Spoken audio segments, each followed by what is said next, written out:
This episode of the This is Reportage podcast is sponsored by Eneloop Pro batteries by Panasonic. If you're anything like me, you would have used a fair few batteries in your life. It's so important that our flashes fire exactly when we want them to and recycle super fast. Nothing more frustrating than seeing the bride hoisted up on the groom's shoulders on the dance floor, both belting out the chorus to Mr. Brightside and us missing the shot because our flash didn't recycle in time. That's where Eneloop Pro batteries come in.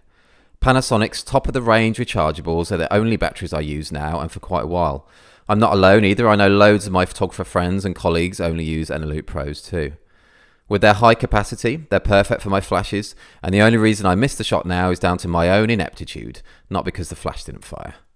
It's good to know I'm playing a small part in helping the environment by using rechargeables as well. And another bonus of Eneloop Pros is that they have such a low self-discharge. If you store them fully charged, they still retain 85% of their charge after a year. Perfect for those times where, for whatever reason, you may not have been shooting much in a while. Thanks to Panasonic for sponsoring this episode. Head to thisisreportage.com to see a link through to the Eneloop Pro product page for more information.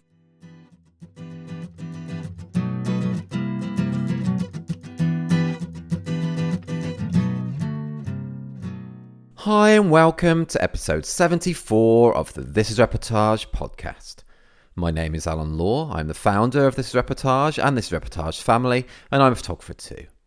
A real pleasure to chat to the very lovely Águeda Sanfiz for the podcast today. Águeda is a wonderful Spanish documentary photographer based in Tampa Bay, Florida in the USA, and she recently won 4 Reportage Family Awards from us in a single collection, which is no mean feat. As well as being a great photographer herself, she's recently organised Picture Imperfect, an exhibition and book of documentary family photography, something we talk about on the episode today, along with many other things, including how picking up a camera when she was 19 for a road trip shaped her photography, the importance of patience and other top tips for documentary family photography, why you don't always have to shoot fully manual, why it's vital to be in your own family photographs, the story behind one of our specific Reportage Family Awards, and much more too. Before we get on to Águeda, just a little mention that we'll be doing our very first This is Reportage Family live photo critique on Tuesday, May the 4th, 2021, where the fab Ninka Kudike, Julia Rose Grime and myself will be critiquing some TIRF members' documentary family photography work. Both Ninka and Julia have been guests on the podcast before actually, so you may have heard them here. The session will be over on our Facebook page, facebook.com/This is Reportage Family, and it's available to watch live by anyone, not only members. Members are able to submit images to be critiqued. You have until 23:59 BST on Saturday the 1st of May to get your submissions in, and they will be the only people who can rewatch the session if you can't make it live. Really hope you can join us on the live session. As I say, it's open and viewable to absolutely everyone, not just members. Hopefully we can all learn something from it. You can offer your own thoughts and opinions or just ask us any questions. Should be fun. Right, over to Águeda. Hi Águeda, how are you doing? Good. How are you, Alan? I am good, thank you. Yeah, very good, very good. How's things with you? It's exciting to be here.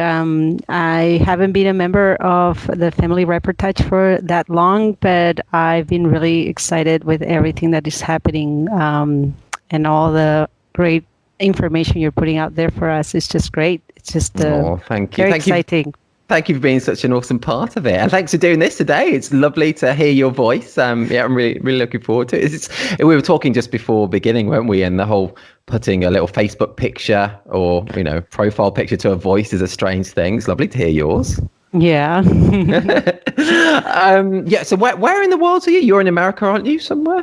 Yes, I'm in Tampa. I'm originally from Spain, but I've been in the U.S. for quite a few years now, since 2003. So and then in Tampa for 7 years. So yeah. Okay, my American geography is so bad. Whereabouts is Tampa? I'm so bad. Oh, don't worry about it. I mean, Americans can't complain about geography, so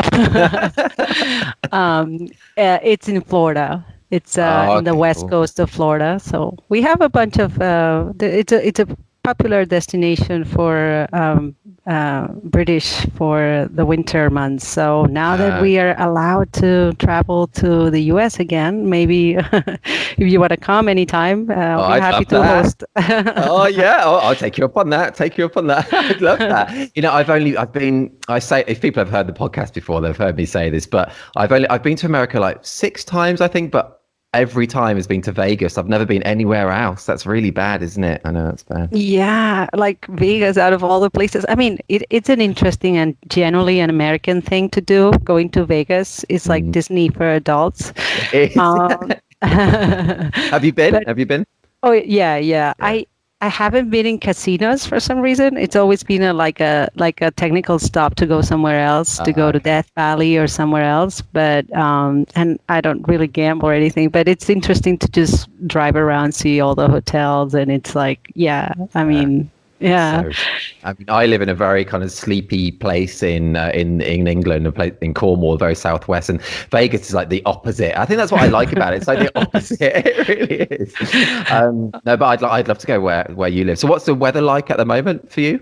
Right now it's getting into 90 degrees already. It's pretty hot. So that would be Gosh. what in Celsius, like 27, 28 degrees, maybe Oh more. No, man. actually more. It's like 32, 33 Oh, degrees. I don't know if I Yeah, could cope like every day then for like when does it start getting that hot, or is it permanently like that hot? Oh, usually it's in April. So early April it starts to get really hot, but this year we've been lucky and the heat is starting to just kick in this week. So yeah, right, it's been a blast. And when right. I just had three photographers visiting next last Friday, and they were like, "You were so exaggerated about eating outdoors with like, these misty fans."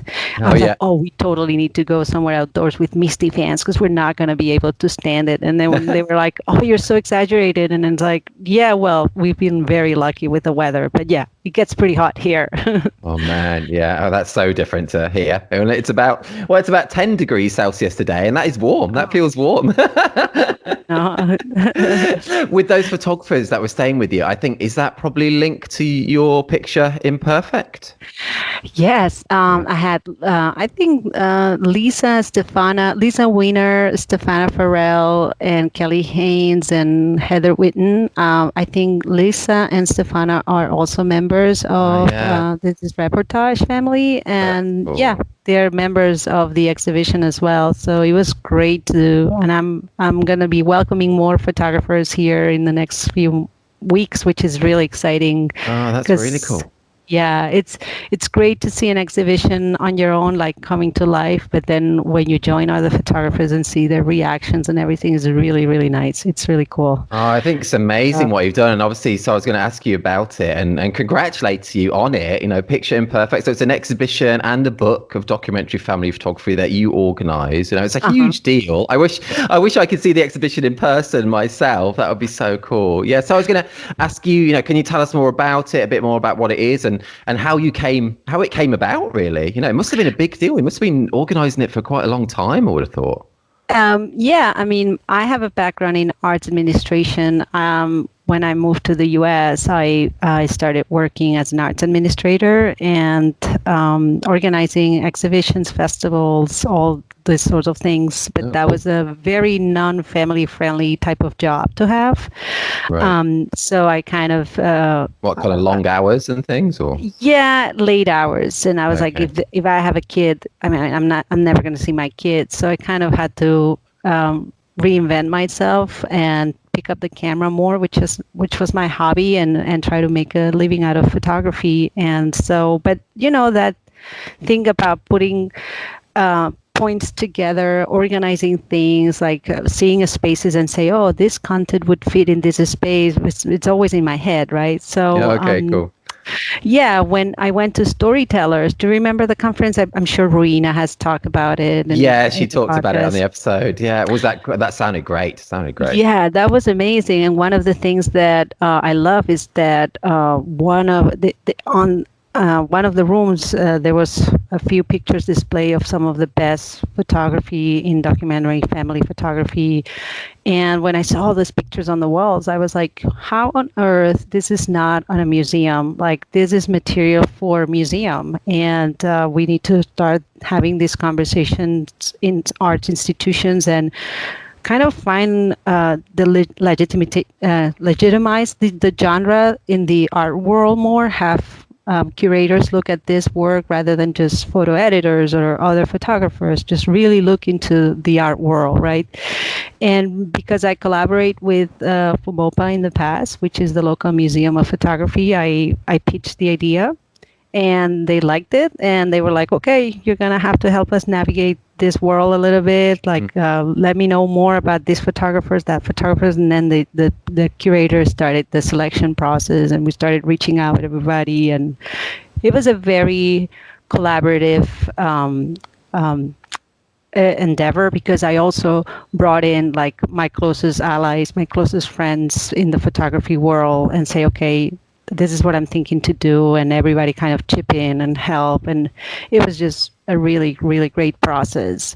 Yeah, it's so cool. It's such a big thing to take on, but so cool then to now see. Did you have your opening night? Was it recently? Was it a couple of weeks ago or a week ago or something? Yeah, and here's the thing: the date was set since November or December 2019. So there was no way to know what was going to happen with us in 2021, right? It was like, yeah, bit of a change in, yeah, in the world. So yes, exactly. And at one point we're like, oh, should we go ahead with this? Should we stop? Like, what is it? And I'm actually happy in a way that it happened to be in this time, because the museums, the arts organizations need to have normalcy as well. I mean, it's been such a hard year for arts organizations and museums that had to close and go virtual on almost everything.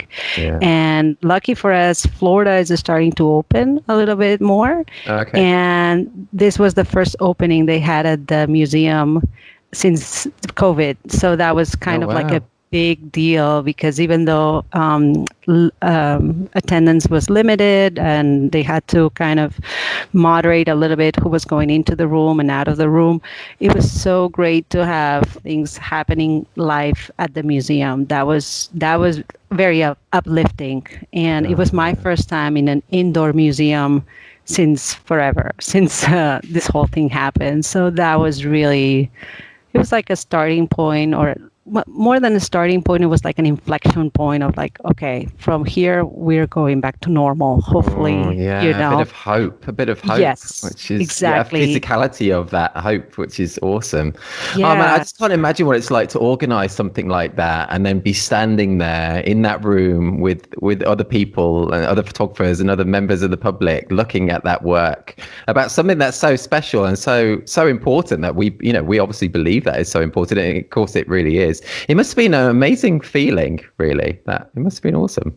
Yeah, it was. And I feel like, in a way, it happened also because of the pandemic, because we were not shooting as much. We had time, some people had time to reorganize their websites or write more blog posts or stuff like that. I had the opportunity to invest in like producing this, and I think part of the collaboration from the people involved happened because of that, because we were at home, we were not shooting, right? And when you're not shooting, it's like it's the result of resilience and adapting to the circumstances as well, which is really nice. It was meant to happen like this. I feel there's no other way.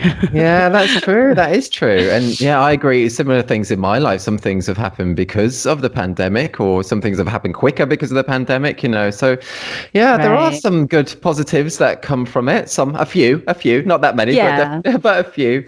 It must feel amazing for the photographers that are involved as well. You've got over 40 photographers, haven't you, from all over the world? Yeah, 46 photographers, and it's pretty much Latin America, the US, and the UK. So it's and Europe. Now, we make that distinction now, right? Yeah, it's different. UK Yeah. and Europe, unfortunately. But I yeah. know, yeah. Oh, but Uh, it must be amazing for those photographers that are involved in it. It's a real honor. And how long it's currently showing, isn't it? How long is the exhibition on for? until May 31st, and Mhm. then we're in the works for the next place. We have a gallery interested. We're just working the logistics of taking the exhibit to another state, which in Europe would be equivalent to go from, I don't know, Barcelona to Vienna or Barcelona to, That's so. really cool. It's like going on tour in the bands, isn't it? Yes, But with an exactly. art exhibition, that's so cool. And just the Yeah. way that you've made, this documentary family photography, which is so important, making it, a real. Well, I've always thought it's art, obviously, but to make it so, you're really advancing this genre as art by having that physical exhibition of it, which is so cool. Yeah, I mean, I think that one of the things I came to realize is that when we're branding our photography as family documentary photography, we're competing with all the family portrait photographers out there that are doing traditional photography, and we're trying to brand ourselves without ensuring that the public has an understanding of what the genre is. Mhm. And every time, like, I think it makes more sense to make promotional endeavors if we educate people about the genre. And it's very, very helpful to have something where you can show the people the genre as a whole, how the scope of it, how diverse it is, how because even if at the end of the day, there's 6 photographers from Tampa in that exhibit, at the end of the day, if I'm not promoting my work and other much more talented local photographers get more promotion, somebody ends up hiring those photographers, we still win as a genre because it's somebody shifting from traditional portrait to documentary. That's And so that is still not happening. So by promoting the genre as a whole through, exhibitions or even, I don't know, books or whatever it is, we are helping having that switch from traditional to documentary, which is necessary. We still are far behind promoting, I feel, to the general public. That's so true. And it's, as you say, is so important. And that was one of the reasons, for me of starting this reportage family, just to increase the prominence of it, to show people that this is such an amazing thing. This is what you can have done of your own family, capture the real life moments of your family. You don't have to, stand in front of a white screen with these fake grins. You can get your real life captured and just increasing that prominence of it so people know it's a thing they can have, really. Right. Yeah, and I love websites like yours where people can land and yes, they can see what you do, but in perspective of all the things that are happening and the fact that whether they're local or they're traveling to another point of the world, this is available to them, and it's just contributing to that conversation of how big this genre is, how diverse, and how many talented people are on it. So it's so great. And your website, I love that you still give a lot of personal room for people to show their work. It's very nicely done. Like I feel like I have my own little website within your website, which is Oh, that's cool. it's so much better than having, like, let's say, a listing or something like that. It just goes beyond that. So Thank you. That's chapeau really to cool. you for that because it's really nice. I love that. Oh, thanks very much. That's awesome. You mentioned about books earlier as well, but as well, you're not just doing an exhibition, so you've got a book of Picture Imperfect as well. So what's been the process for that? Has that been just as involving, I guess, as the exhibition? It's been a lot of work. Well, yeah, I mean, I thought from my previous life as an arts administrator, I always noticed that any exhibit that had a book backing it was more respected in a way. It was like, it was easier to present afterwards to other venues, other places. And, it's considering that a lot of the photographers are not from Tampa and might not even from the US and might not be able to attend any of the exhibitions, having something to remember this was important.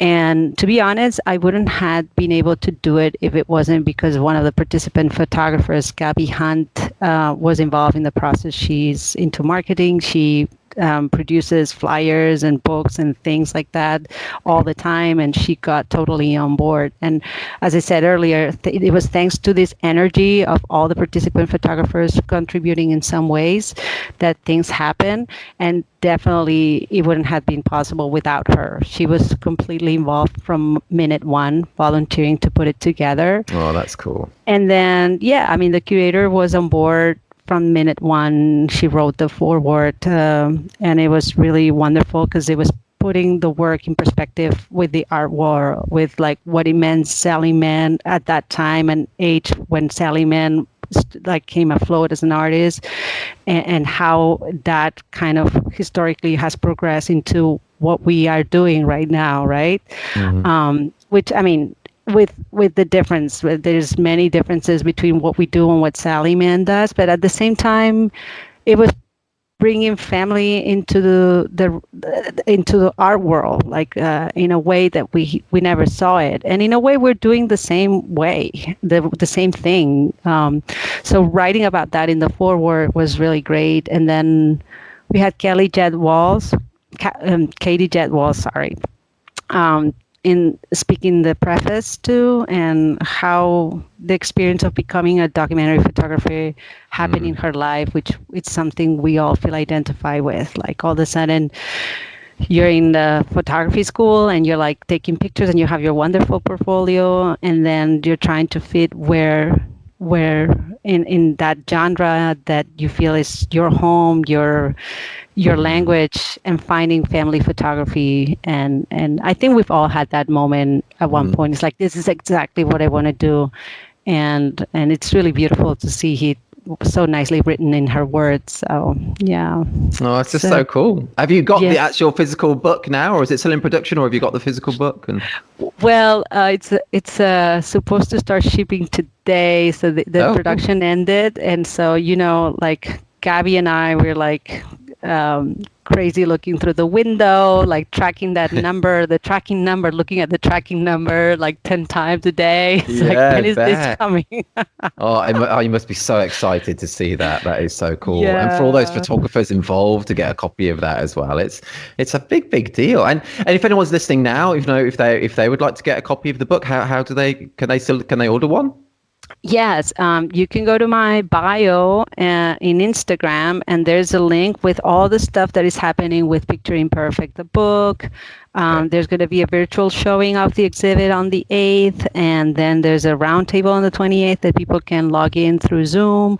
So there's a bunch of things happening, and go ahead. There's only, I think, 7 books left, though, for the first edition. Oh, wow. God, you've done great already, then. That's awesome. That's so cool. Well, I'll if anyone's listening now, obviously they're listening because they're hearing us talking. So I don't know why I say that. It's so silly, isn't it? But I'll include a link through to your Instagram then on this reportage, on the post on the website, so people will easily be able to go there and find out all that information. And hopefully some of them will be able to go to the actual exhibition as well, which you say is until, did you say 31st of May? Did you say 31st of May in Tampa? And if you come, just give me a call, because even though I'm going to have 2 little ones running around me, I can just go show you, pick you up at the airport. It's always nice to meet another fellow documentary photographer, or just photographer, period. So yes, nice. Come to Tampa. It's great. We have alligators. We have rivers to kayak.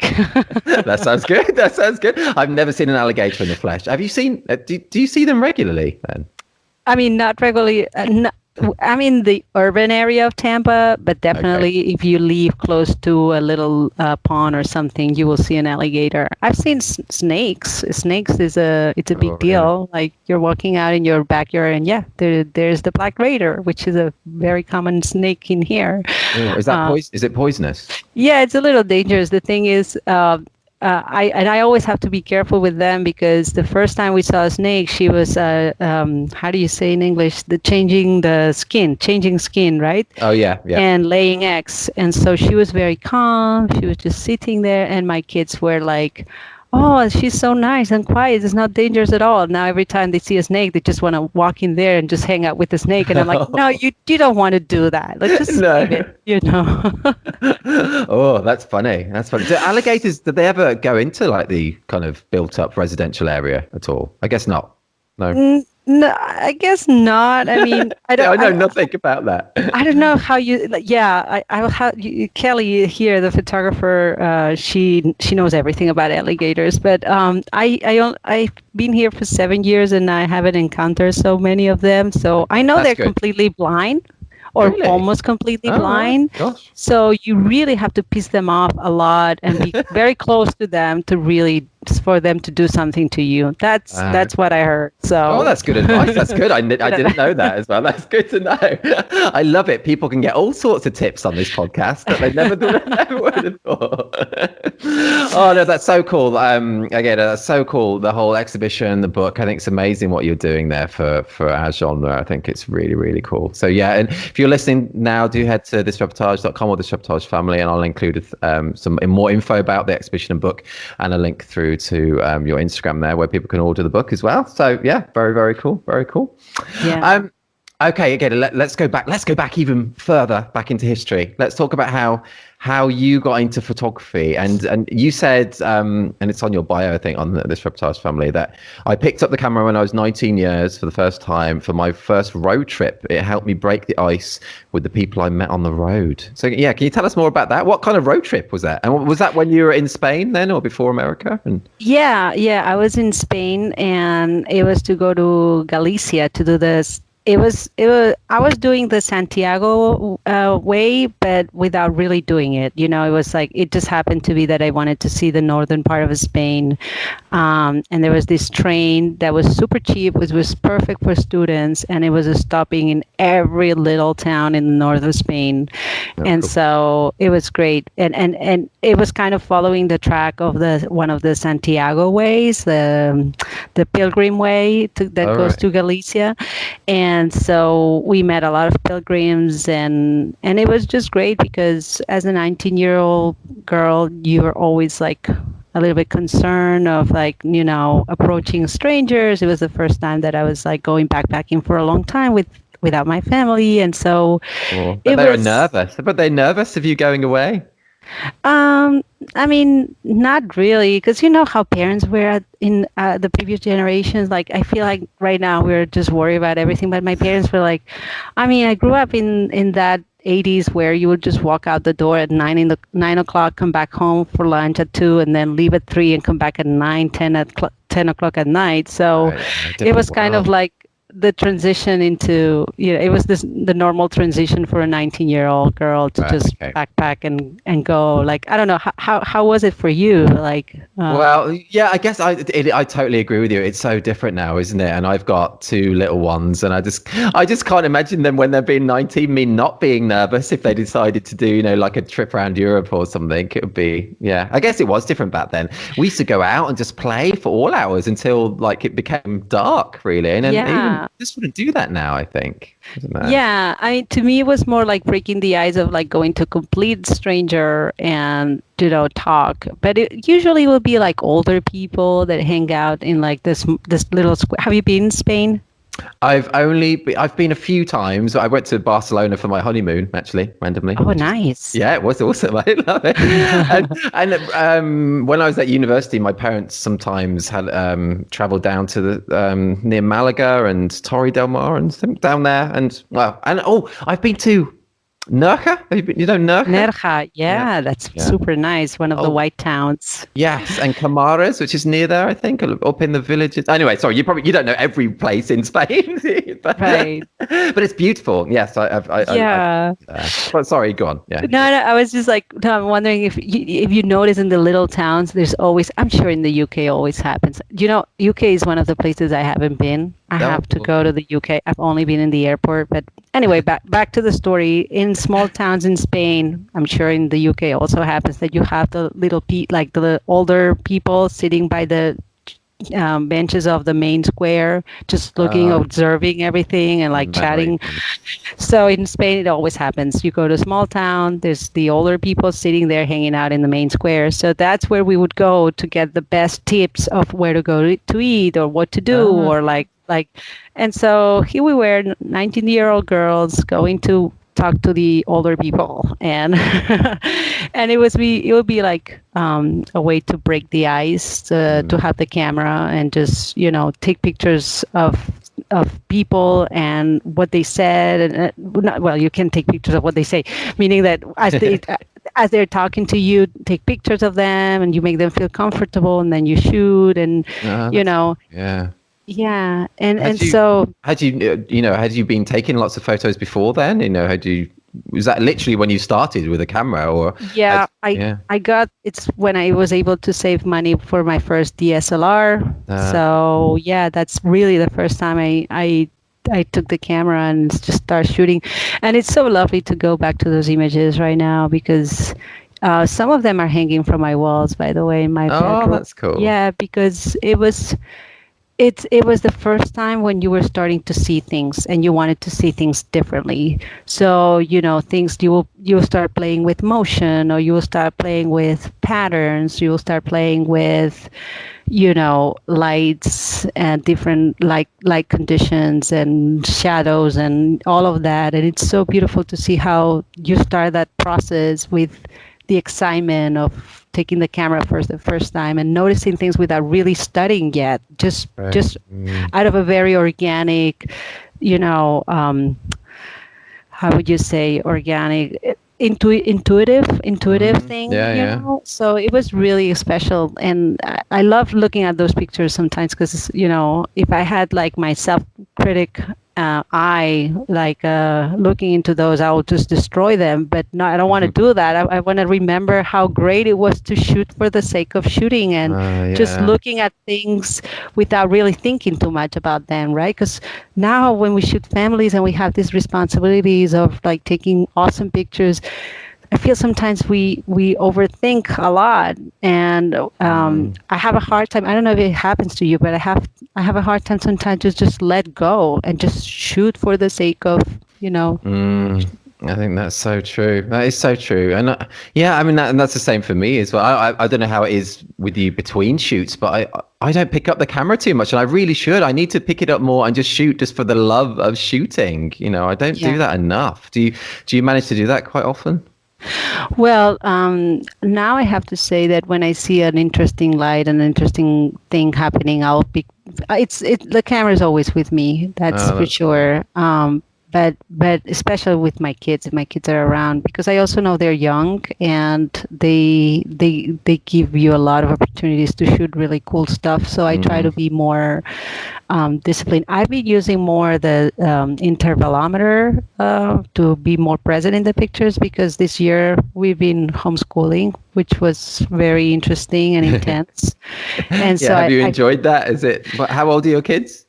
7 and 4. Oh, similar to mine. So I've got 5 and 8. Oh no, six Oh, and nine. really? I forgot they both got older. Actually, yeah, 6 and 9. Similar ages. Yeah. How have you found homeschooling? Did you enjoy it? It's quite Well, intense. it's been intense. Some days I hate it. Some days Yeah. I thought, okay, this is bringing a bonding experience that we will not have again, and I kind of love it. And now that it's coming to an end, I'm like more in that kind of mode where I'm like, oh my goodness, we will never have this again before, That's like true. unless I homeschool forever, which I don't think I'm going to do either. No. But I feel like, it's kind of, this is it. It's coming to an end, and we got so used to being together all the time, and Yeah. it's, but from a photography perspective, I felt that I had to be part of the pictures because of that, because all of a sudden our life as parents changed completely, right? And we're like stuck in the house with the kids and like all day with them, and I felt, okay, I have to be more present in the pictures now, and that's why I started playing a lot with self-portraits and try to Ah, be cool. included in the picture, as a way Yeah. of therapy, like as a way to process things sometimes, because it's been intense sometimes. Oh, yes, it has, isn't it? I think So, that's really cool doing the self timer. yeah, kind of Yeah. images. And so are you still, when you're doing these self-timer type shots, are you still, kind of, obviously, the photo's being taken. So are you kind of doing natural things with them, or is it more kind of pose stuff? How are you doing it? Sometimes it's just more a picture that I feel I need to have of things that because you're in this routine that you do things with them. I'm like, okay, I need to have a picture of, this moment where I'm just by myself because the kids finally are done with their schoolwork, and Mm. I finally have this moment of like relax, having a coffee. So what I would do is like setting up the following day, setting up the camera at that moment where I feel like I want a picture of that moment where I have peace, Oh, that's because cool. it's Yeah. precious. It's a There's rare moment.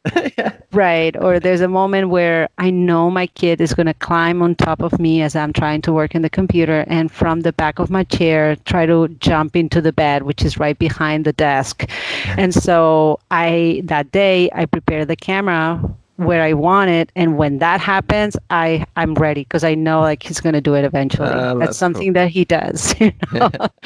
So it's kind of like preparing for what's going to happen tomorrow, hoping that some of the repetition continues and you can capture it. That's It's a really little bit cool. like that. Yeah. I think that's But so. I mean, there's been some great photographers out there doing that this year, and I even mentioned there should be an exhibit about that. Yeah, definitely. That would make a great exhibition, wouldn't it? That really would. Oh, I should do that as Yeah. well because I'm just not in any of our family photos as well. So I need to do that. I think they won't realize they've had a dad when they're looking back at their photos actually. So Yeah, I should yeah. do Well, that.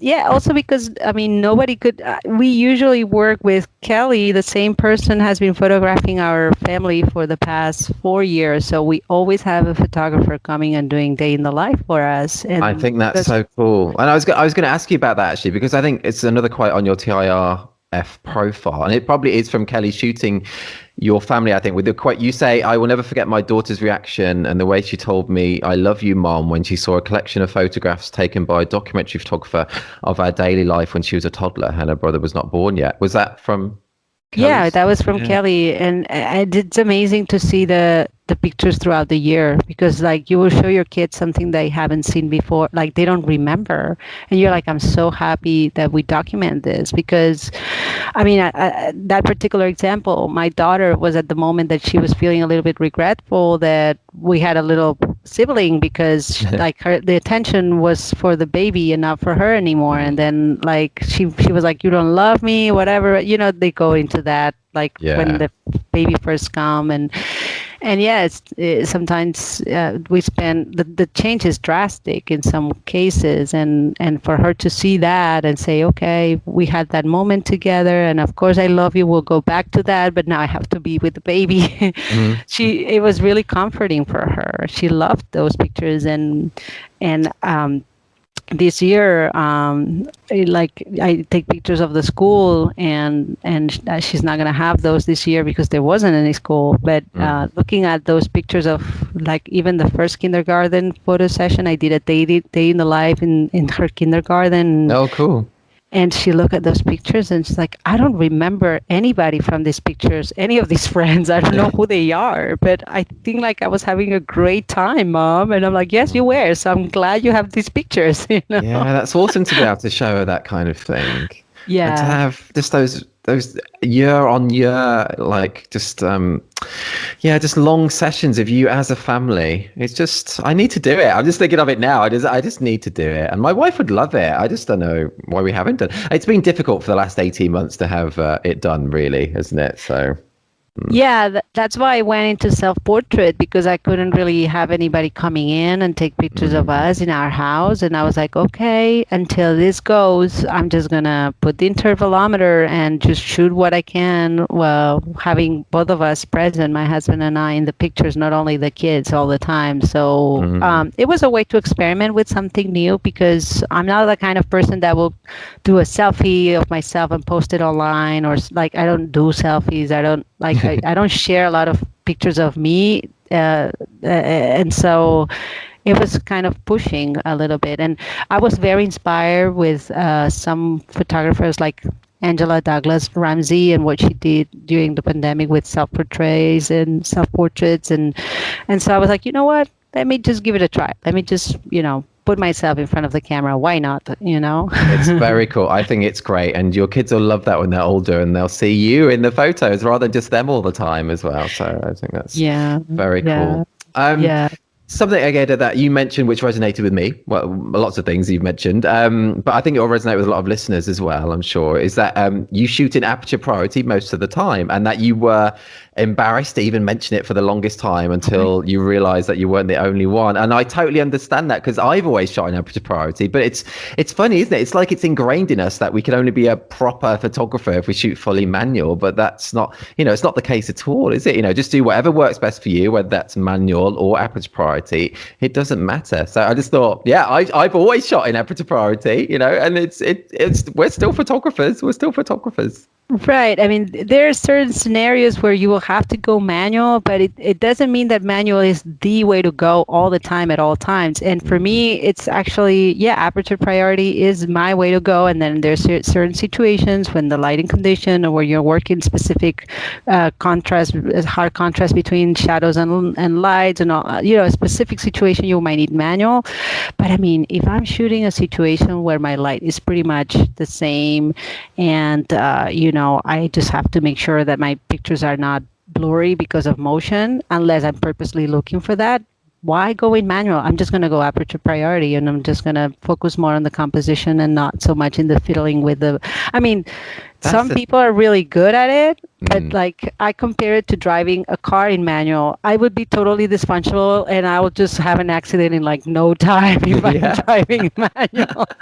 I only have an automatic license, which is really rare in the UK, so I can't even drive a manual. Yeah, I've only got an automatic license. Yeah, no, I totally agree with you on that. That's true. And as you said as well, and it's something that I've taught on my workshops, the less you fiddle with the camera, the better. I think then you can be, you can be focusing on the moment. You can be focusing on the composition, not rather than thinking about what button am I going to press here now. And totally right. And in some workshops we're like, no, just try manual, just try to go manual all the way. And I'm like, why would I do that? It's not that I'm not understanding how to expose, because you're still underexposed or overexposed, whatever's depending on the situation and the lighting condition. It's not that you're going to stay like you're not going to work your lights because you're not changing the aperture or the shutter speed. You're still working. It's just that your brain is wired differently, and you might be doing things in a more complicated way in a way, but it's the same thing. We're still like dealing with light and underexposing or exposing, and we just do it differently, Totally.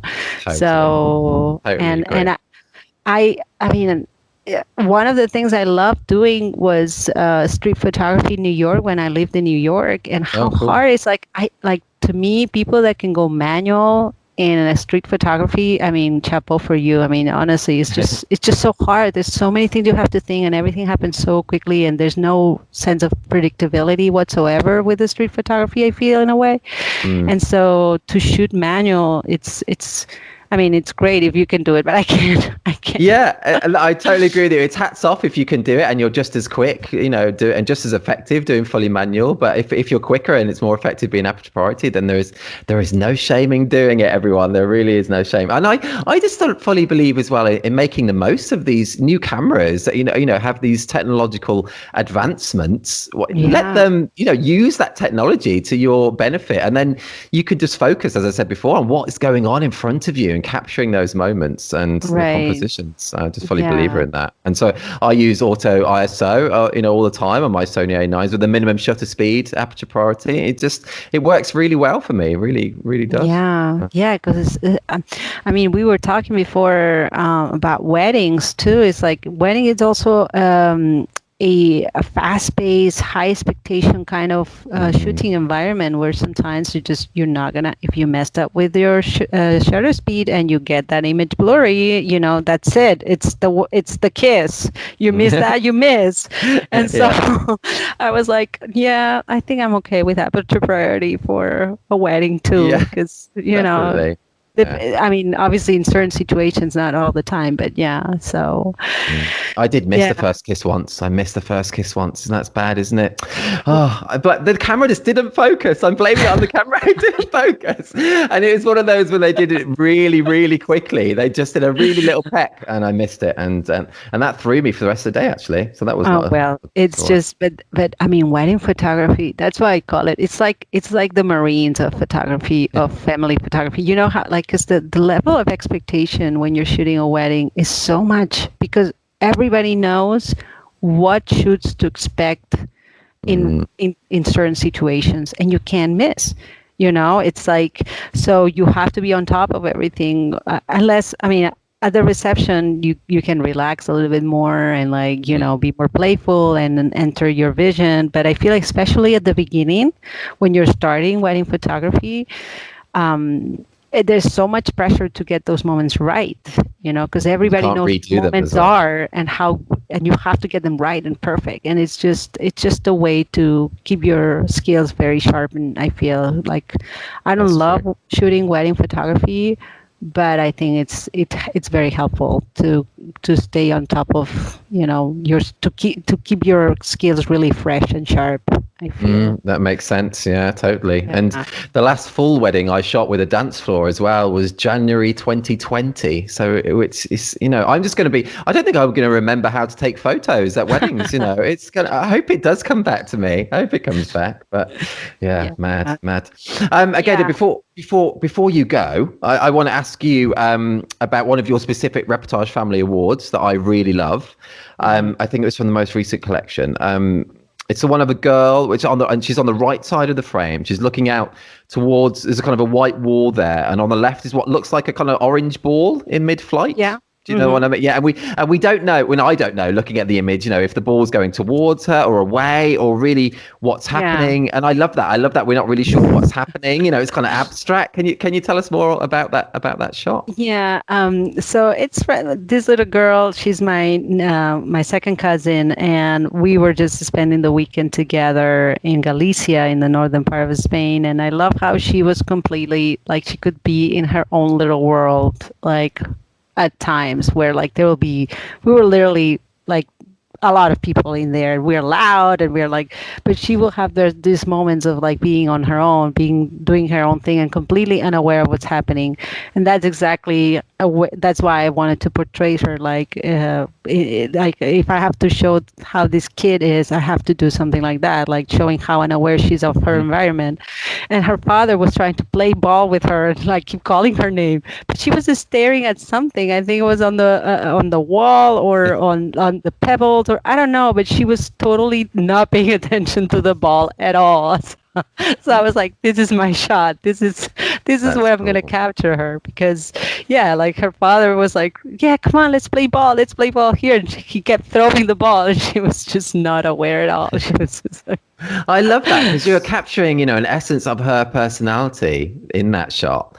And and also I love the way it's kind of abstract and the viewer doesn't really know what's happening. And I really love that about it, Yeah, it's also, making it a little bit more interesting in the sense that, you leave some questions in the air so that people can think, okay, what's going on here? And that's the magic of just, like, taking just a tiny little piece of a reality that is happening around you, right? It's just, and making it art. I think an image like that is art, and that's what really excites me about shooting as well. I'm just so looking forward to shooting again, just getting out there, and just because you never know what you're going to capture. And I just love that about the documentary side of family and weddings as well. That's that's what I absolutely adore about it. It's not going out with a shot list in mind or a preconceived idea of what we're going to capture. But just capturing what is really going on around us, but capturing it in our own unique ways as well. And I think we're so lucky to work with so many children, because they're so, especially when they're still not super, like, aware of themselves, and they're just being themselves, and that opens a room. Access is one of the hardest things in photography, I feel, and we get that access. pretty much immediately when we go into a family. I mean, not all the time, not with all the kids, but it's a lot easier to win that access with children than with adults. And I think it's just so lovely that they just give you all those moments like in front of you. It's just I haven't really shot a lot of teenagers or older kids. I think I would love to hear more photographers talking about that, because that's the part that I find more tricky. But when we photograph weddings or children in their environment, we just gain access immediately, which is really great. I love that part. That's true, is it? And in normal day-to-day life, you don't get that kind of access, really. It's kind of a magic thing that for those hours, or however long the shoot may be, a full day or just an hour, you get that kind of proper insight, and you're allowed into these people's world. It's awesome. I spent a couple of years working in Zimbabwe when I was still an arts administrator. I was not a photographer, but the very first person that I met was a photographer. And he was like, I was like, you know what? I want to go to a Zimbabwean wedding. I want to see what's happening. He's like, come and shoot. And because you're a girl and I'm not going to be allowed in certain parts of the getting ready protocols and everything. Why don't you just go with me and you become my second shooter? I never shot a wedding in my life. All I did was travel photography, right? And there I am in a country that I'm spending 3 weeks. I was there.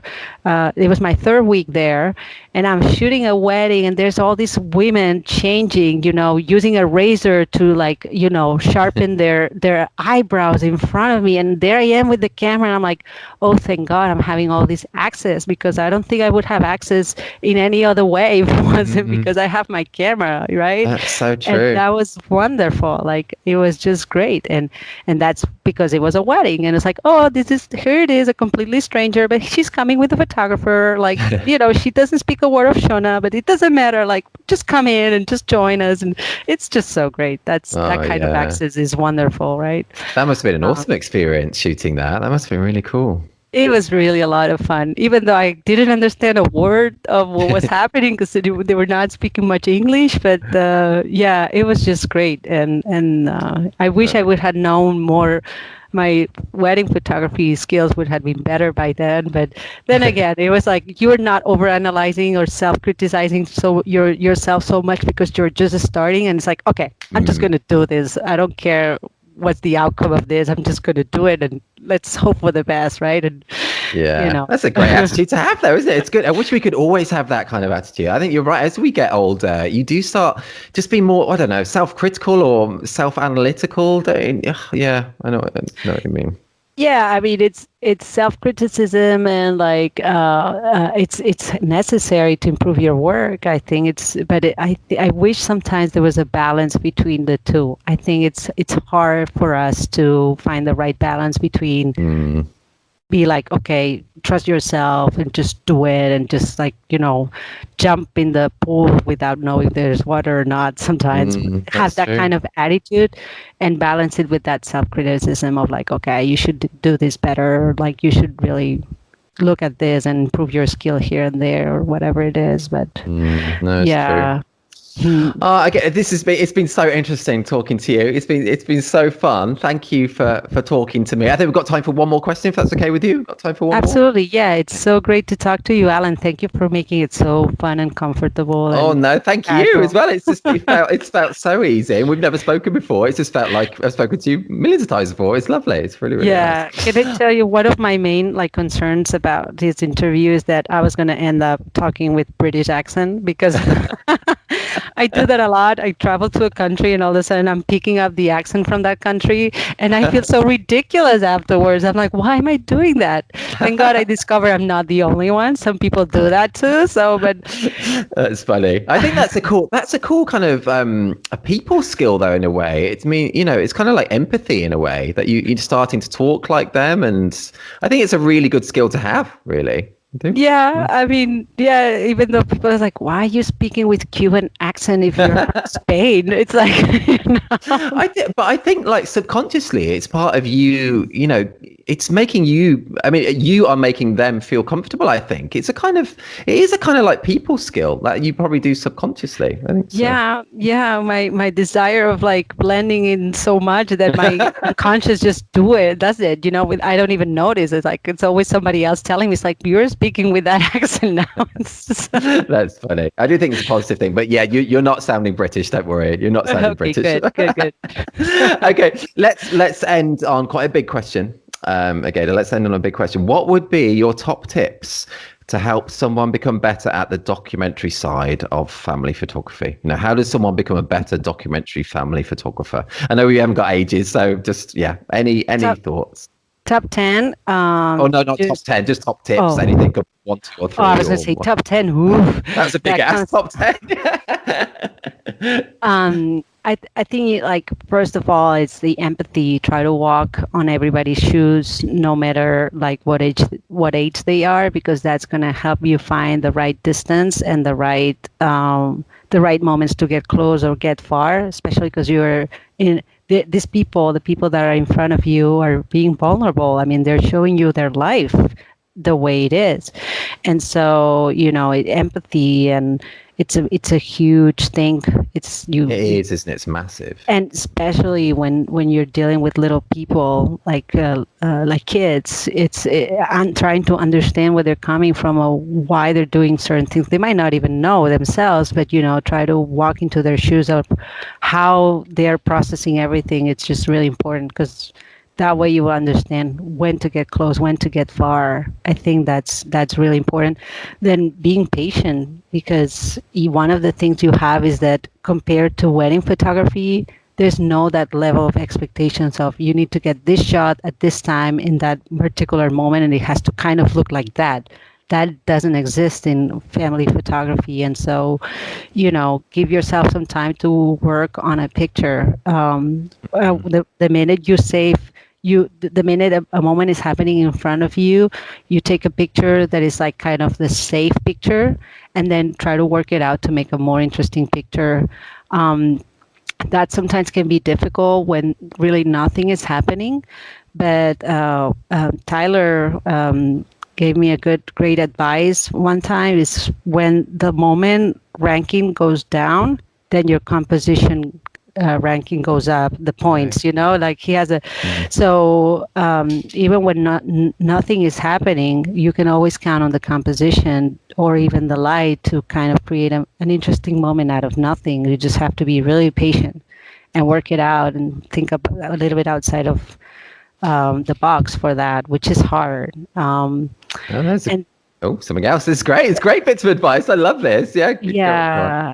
And then always have, I know most of us, if not everybody, is doing the slideshow. I presenting that slideshow before they see the photos. It's just telling the stories, like that component of storytelling that they would never have with traditional family photography.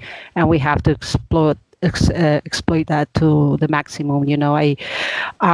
Davina and Daniel in wedding photography, they explain in one of the workshops that that's what they do. They emphasize the slideshow first, and then a few days later, they let them watch, they let them see the pictures individually. Okay. And emphasizing that storytelling component of what we do is really important, because that's, I think, our main asset.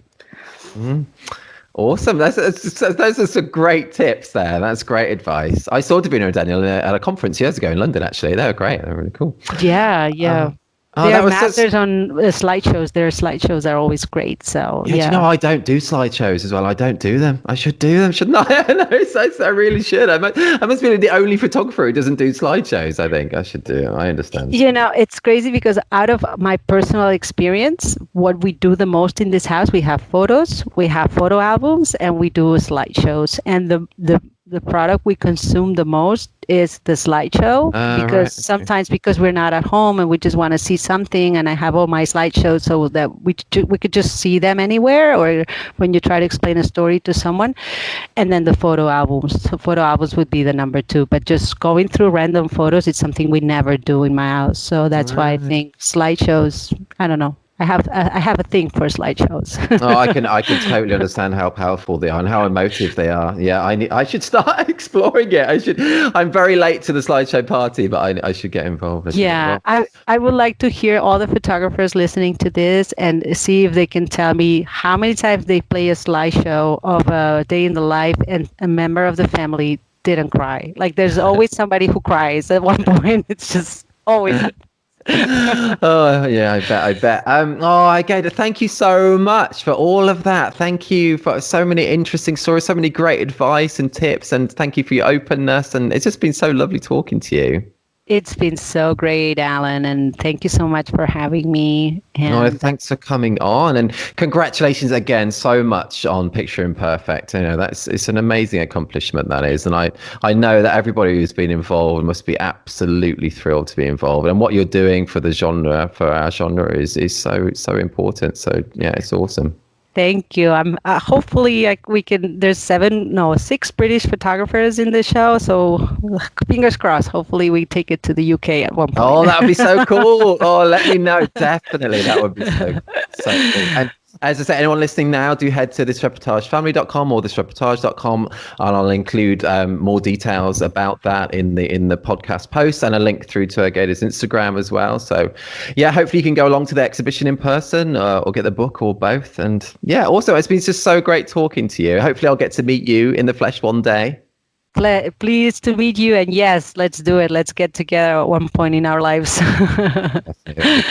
We'll be doing a TIR and TIRF Christmas party in London if you want to come over this December. It's a bit of a long way to go, but you're very welcome. Now that we can travel so much more freely, don't tempt me. I might just bring on the exhibition over as well. Yes. Again, thank you so much. Lovely talking to you. You stay safe. It was great talking to you. Stay safe too. Bye-bye. Bye-bye. You've been listening to the 74th episode of the This is Reportage podcast. Águeda was really fascinating to talk to and so warm. Really loved chatting to her. Hope you enjoyed it too. Head to thisreportagefamily.com or thisreportage.com for a link through to her website and Instagram, where you'll be able to find out more about the exhibition and book, and to see the specific Reportage Family Award that she spoke about on the episode too.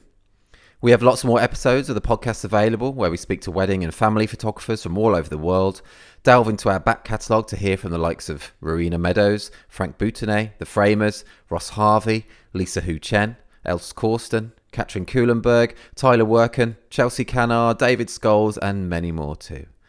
If you're not yet a member of This Reportage or This Reportage family, check out all the benefits of joining us, including an unlimited number of images on your profile, 60 individual award and 18 story award entries per year, invites to our physical meetups and parties, exclusive discounts, hours of educational videos featuring tips and advice from some of the world's best photographers, and much more too. Submissions are open now for our next award collections. The deadline is the same for both our wedding site and our family site. Submit by 23:59 BST on 24th of May 2021. No poses, nothing staged. This is Reportage. And this is bye for now.